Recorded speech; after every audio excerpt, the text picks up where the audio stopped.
The rain fell in sheets that evening as I watched my 2-year-old daughter Lily chase her favorite red ball across the lawn.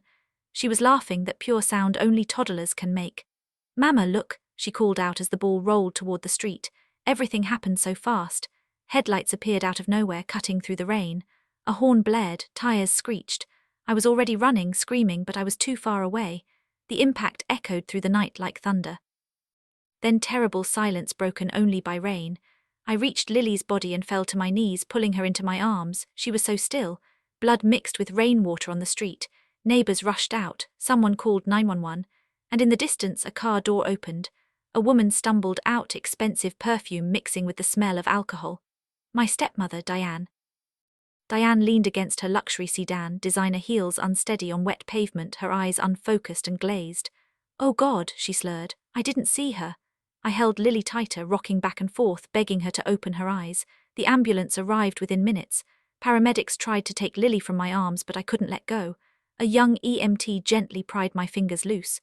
"We need to help her, ma'am." I watched them work frantically, loading her tiny body onto a stretcher. I climbed into the ambulance, my clothes soaked with rain and blood. Through the window, I saw police officers arriving. One pulled out a breathalyzer for Diane, who stumbled toward him, still reeking of alcohol. I knew with horrible certainty that my baby's death wasn't an accident. It was a crime. The emergency room was a blur of fluorescent lights and urgent voices. Doctors rushed Lily into surgery while a nurse guided me to a waiting room.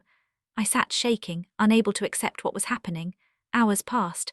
A police officer approached me. "Mrs. Torres," the driver registered a blood alcohol level of 0.15, nearly twice the legal limit. "We've arrested her for DUI and vehicular assault.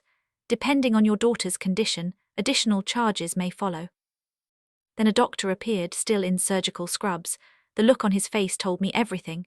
"I'm so sorry. We did everything we could, but the injuries were too severe. Your daughter didn't survive."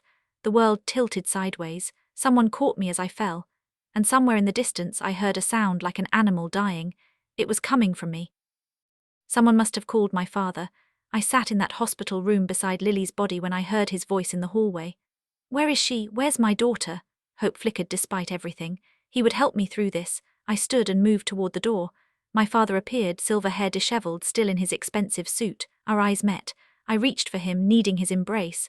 But he walked right past me, straight to where Diane was being escorted by police, her hands cuffed. My father wrapped his arms around her instead. "It's okay," he said loud enough for me to hear. "It was just an accident. We'll get through this." I stood frozen, my dead daughter behind me, my father comforting her killer in front of me. "Dad," I whispered. He glanced at me.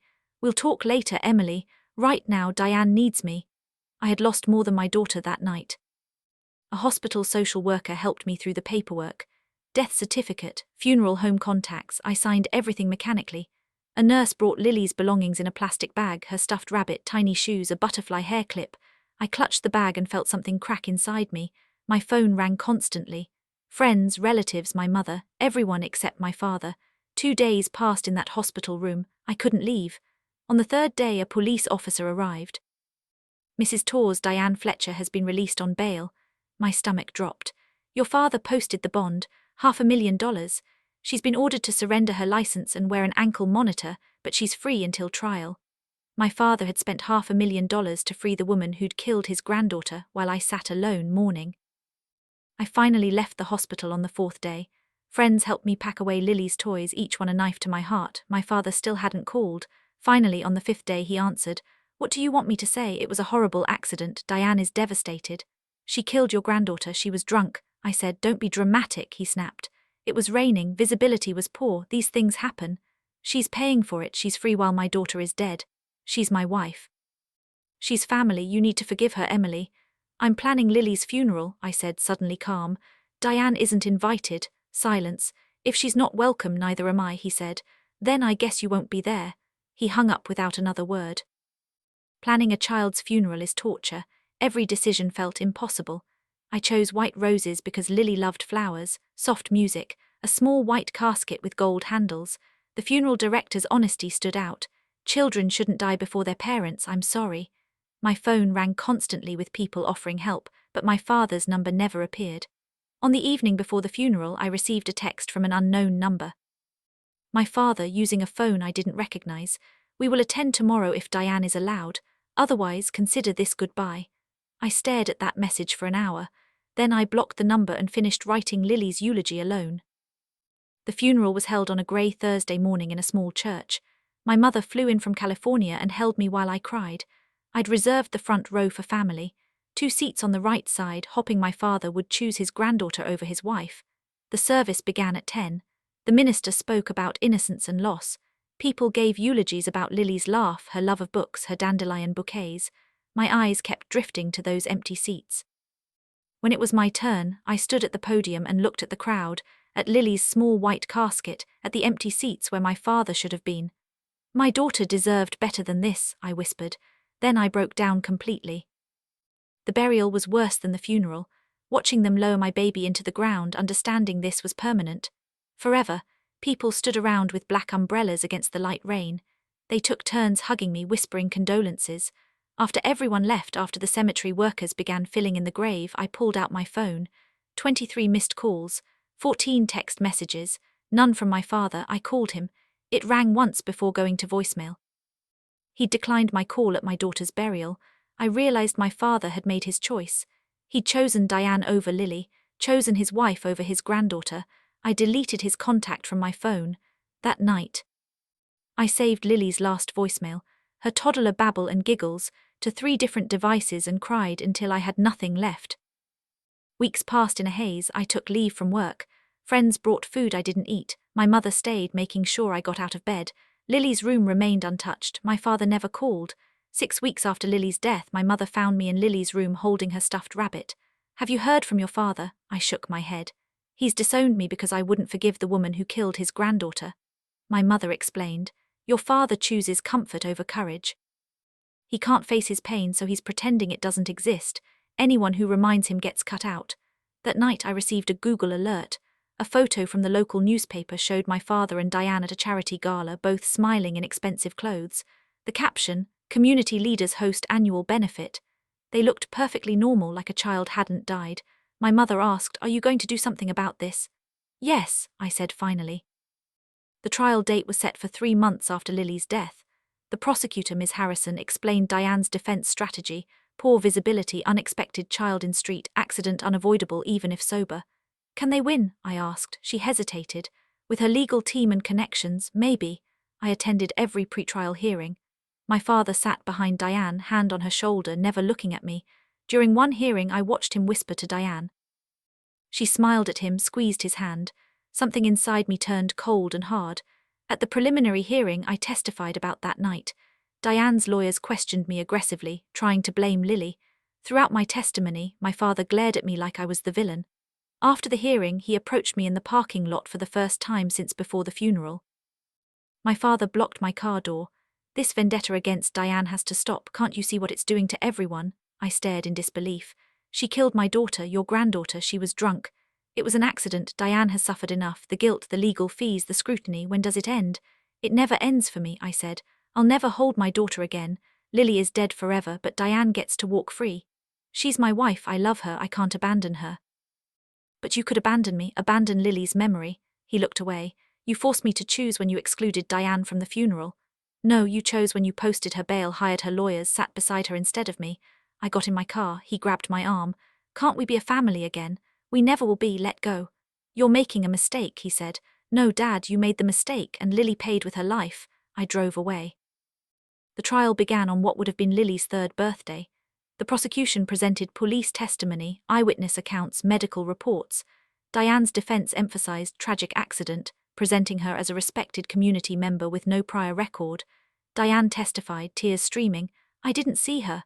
The rain was so heavy. I've replayed that moment 1,000 times. When I testified, I looked at the jury and said, 'My daughter died because Diane Fletcher chose to drink and drive.' That's not an accident, that's a choice." The jury deliberated for 3 days. The verdict was crushing: guilty of DUI but not guilty of vehicular manslaughter. The judge sentenced Diane to probation, community service, and a fine. No prison time. I sat numb as Diane hugged her lawyers, as my father embraced her in relief. That night at Lily's grave, I whispered, "I'm so sorry, baby, they let her go. If the legal system wouldn't give Lily justice, I would find another way." The weeks after the trial were the darkest. The system had failed us, justice was for sale. I stopped sleeping, eating, answering calls. My mother returned to California after the trial. I visited Lily's grave daily, talking to her for hours. My therapist said I was stuck in grief. You need to move forward. I want to be trapped where Lily is, I said. Then what will bring you back? What's the point of moving forward without her?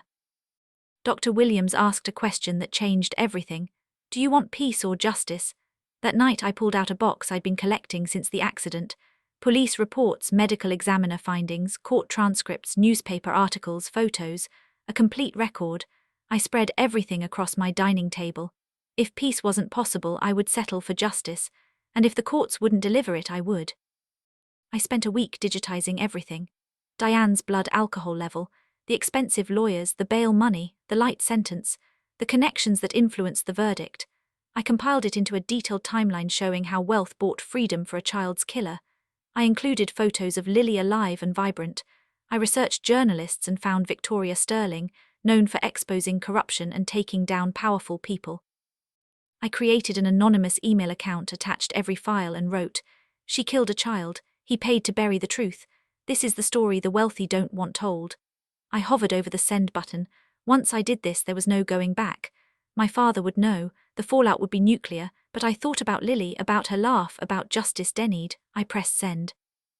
3 days later, Victoria Sterling called me. We met at a coffee shop. She was younger than expected, maybe mid-30s, with sharp eyes. "If I write this story, it will be everywhere. Your father's name, his business, everything will be scrutinized. Are you prepared?" "Yes," I said. We talked for 3 hours. I verified every document, explained the timeline. "This is explosive," Victoria said. "What do you hope to accomplish? What's your endgame?" "I want people to know Lily mattered. That her life had value, that the system failed her because money bought different justice, and I want my father to face consequences." "Revenge," Victoria said. "Justice," I corrected. "Sometimes the line between them is very thin," she smiled. The article published 5 days later. The Monday morning headline read, "Wealthy businessman defends drunk wife who killed his granddaughter. How money bought justice for a child's death." Victoria had added details I hadn't known. My father's political donations, connections to the judge, Diane's expunged DUI history. Within hours, the story went viral. Social media exploded with hashtags. National news programs discussed wealth inequality and justice. My father released a statement calling it a private family matter being exploited. But people found the court records, verified the facts, shared their own stories. Lily's story touched a nerve. My father's business began collapsing. Clients left. Board members resigned. The charity cut ties. Political allies distanced themselves. His social circle evaporated. 2 weeks later, my father called, enraged. "You destroyed us. My business is ruined. Are you happy?" I responded calmly. "You destroyed us when you chose Diane over Lily. I just made sure everyone could see what you really are." I hung up feeling nothing. The viral attention faded, but the damage remained permanent. My father's business never recovered. He sold at a loss, forced into early retirement. The mansion went on market. I returned to work, but normal felt different. I destroyed my father's life deliberately. My therapist pushed me to examine motivations. "Do you feel better?" "No, but I feel like Lily mattered. That has to count for something." "And forgiveness? I can't forgive them. Holding on to rage is consuming you." She was right. At Lily's grave that evening, I whispered, "I got justice for you, baby." For the first time since that night, I thought about the future. Not just survival, but living again. Maybe living fully was the best way to honor her. Maybe the truest justice wasn't destroying people who hurt us, but refusing to let their actions destroy me. 3 months after the article, I received a handwritten letter from my father. I stared at it for 2 days before opening it. He wrote about the collapse of his business and social standing, then shifted tone. "None of that matters compared to what I lost. I lost my granddaughter, and then, through my own cowardice, I lost you too." He described watching the viral story unfold, seeing himself through strangers' eyes. I was horrified. A man who prioritized comfort over justice for his murdered granddaughter. A monster in expensive clothes. He wrote about divorcing Diane, something that happened quietly a month earlier. "I see now that choosing Diane meant betraying Lily's memory, betraying you. I've lost everything that matters, and I deserve it." He didn't ask for reconciliation, just ended. "I'm sorry, Emily, I'm so profoundly sorry." I read it 3 times, then put it in a box with other documents. I didn't respond immediately. My therapist suggested writing a response even if I never sent it. Processing feelings in writing can be cathartic. I wrote pages about anger, grief, betrayal, about the funeral he missed, testifying alone, the empty seat, about Lily's stolen future, about love and loyalty twisted into weapons. But I also wrote about understanding that his weakness didn't erase good memories, that people can be both loving and cowardly. Writing took 3 weeks. 15 pages, I saved it in a folder labeled unsent. Writing helped. The rage began loosening its grip. I started attending a grief support group for parents who'd lost children. One woman said, "The rage will fade enough that you can breathe, then you'll decide who you want to be, the person defined by loss or the person honoring their child by living fully." I thought about her words constantly. On Lily's 4th birthday, I did something different. Instead of spending the day at her grave crying, I organized a gathering at a park she'd loved. Just close friends, my mother, neighbors who'd known her. We filled the pavilion with flowers, bubbles, her favorite snacks. A celebration of her life, not just mourning her death. People shared memories. I brought Lily's red ball from that night. "This represents Lily's joy," I said. "That's how I want to remember her. Not just as a victim, but as a little girl who loved to play." We released biodegradable balloons with messages. Mine said, "I love you forever, baby. Mama will keep living for both of us." After everyone left, my phone buzzed. My father. "I saw photos of today's gathering. It was beautiful. Lily deserved that. I wish I could have been there." I stared at the message, then typed, "Maybe someday, but not yet." It wasn't forgiveness or reconciliation, but it was a crack in the wall. A possibility that healing might eventually be possible. 4 months later, Diane was arrested for another DUI. This time, no wealthy husband to post bail, no expensive lawyers. She'd crashed into a telephone pole at 2 a.m, blood alcohol level higher than the night she killed Lily. Fortunately, she'd only hurt herself. The judge showed no leniency. 3 years in prison. When Victoria called for comment, I said, "I'm glad no one else was hurt. I hope prison gives her time to confront what she did." "That's very gracious," Victoria said. "It's not grace, it's exhaustion. I'm tired of being angry. Anger didn't bring Lily back or make the pain go away, it just consumed me." The resulting article was different, focusing on long-term impacts of tragedy and the complicated path toward healing. Online response was different too. Less outrage, more empathy. People shared stories of loss and learning to forgive for their own peace. One comment I saved: "Forgiveness doesn't mean saying what happened was okay. It means refusing to let what happened continue to destroy you." A year after Lily's death, I started packing up her room, not erasing her but transforming the space from a shrine into a memory. I kept her favorite things but packed away what served only to freeze time. My mother helped. "You're stronger than I ever was," she said. "When your father and I divorced, I ran, you stayed and fought. You could have let grief consume you, but instead you fought for justice, then fought harder to not let that justice destroy you." Her words stayed with me. I'd spent so much time thinking about what I'd lost but not what I'd gained: strength, clarity about values, understanding of what truly mattered. That afternoon my father wrote asking for photos. He had none. I found one of Lily laughing, covered in birthday cake frosting. Sent it to him. His response came immediately. "Thank you, she was beautiful. I'm so sorry I wasn't the grandfather she deserved." I didn't reply, but sending that photo felt like progress. 2 years after that rainy night, I stood at the memorial marker where the accident happened. The neighborhood had placed a plaque with Lily's name, surrounded by flowers neighbors still left. Gentle rain fell, cleansing rather than destructive. I felt something I hadn't felt in years: peace. Not happiness, but peace. My father and I had begun speaking cautiously. He'd never be welcomed back fully, but we had coffee monthly, slowly rebuilding something new. Diane was still in prison, but I rarely thought about her. She'd become irrelevant to my healing. I'd started volunteering with an organization supporting families affected by drunk driving, turning pain into purpose. Tomorrow was Lily's birthday. I'd planned another celebration. I touched the memorial plaque. "I kept my promise, baby. I made sure everyone knows you mattered." I stood in the rain, letting it wash over me, not erasing the past, but cleansing me of consuming rage. Making space for something new. I'd decided who I wanted to be, someone who carried Lily's memory forward, who fought for justice without letting it destroy me, who learned to live again in honor of my beautiful daughter. The rain stopped. Sunlight broke through clouds, creating a rainbow. I chose to see it as a sign that beauty could exist alongside pain, that hope could grow even in darkness, that life was still worth living.